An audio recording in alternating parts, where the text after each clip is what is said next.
So, Natalie, Donald Trump has said that if he is successful, and I'd be interested in your thoughts on whether he can be successful, but if he is, he's going to implement this sort of crackdown in other Democrat-run cities. Do you think, A, he'll succeed in Washington, D.C., and B, he'd be able to roll it out across those other, New York, San Francisco, LA, etc.? Well, definitely, I think you're going to see this expand to other cities. And frankly, in some capacity, the Trump administration, I think, was quite public about how they were deploying, whether it was National Guardsmen or just sort of using the military in unique settings in areas that in the past they weren't necessarily deployed to. So I think you're sort of seeing a blurred line on that front, and certainly no hesitation from the administration to accelerate there. I definitely think they're right to target these large Democrat cities. There seems to be an interesting correlation there. I would say it's probably because they are definitely Democrat-run cities. These policies don't work.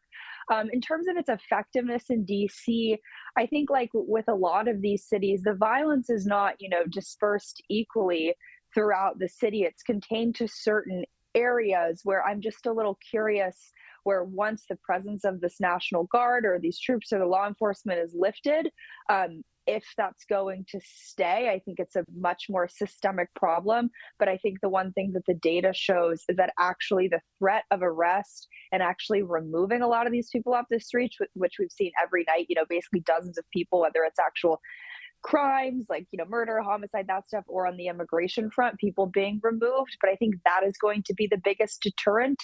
I don't know what happens once the presence is lifted, but for most people that I've talked to who live in DC, I think they're very much welcoming the upped security presence. Good to hear. We've spoken a lot about the Jeffrey Epstein saga. There's a new twist, which is that Melania Trump is threatening to sue Hunter Biden. Amazing story, over comments Hunter Biden made where he claimed basically something along the lines that it was Jeffrey Epstein who had introduced Melania to Donald Trump or something like that. But Melania is furious and, with Donald Trump's blessing, is intending to sue for up to $1 billion she's chasing. Tell us the story. Well, look, she's a killer. And I think probably the years of lawfare that they put her husband through made her had a zero tolerance policy for any defamation, lies, smear campaigns, especially from the media, which, has done nothing but attack her husband, her entire family.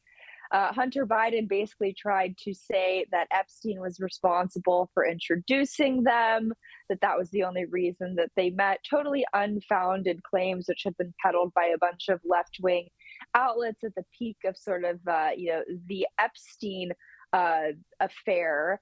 But I think we need to put this in context, right? Melania really has been, I think, destroying the mainstream media. She recently forced the Daily Beast to issue a retraction. She got James Carville to apologize about what he said about her on air. So this is, I think, the three-peat victory forthcoming for her, because Hunter Biden essentially doubled down after she threatened defamation, saying words I can't say on air, but saying, screw it, I'm correct. So I think that'll be a very interesting discovery, and I look forward to seeing where most of his money comes from, because something tells me it's not American.